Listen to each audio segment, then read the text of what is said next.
बानी पीटीआई ने बानी को भी तनहा छोड़ दिया है। साबिक वजीर आजम जेल में राह तकते रह गए, लेकिन उनसे कोई मिलने तक नहीं आया। मजीद तफलात जान लेते हैं इसरार खान से। इसरार, अपडेट कीजिएगा, माजरा क्या है?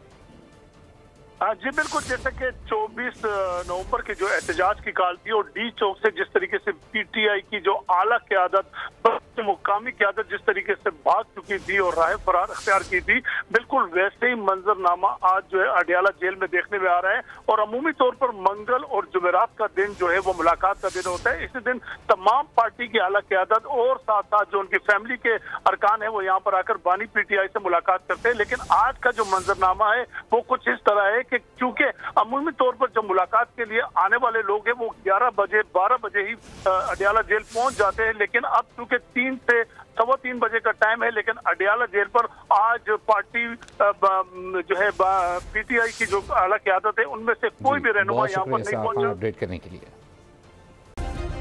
सब्सक्राइब करें और बेल दबाएं ताकि कोई खबर रह न जाए।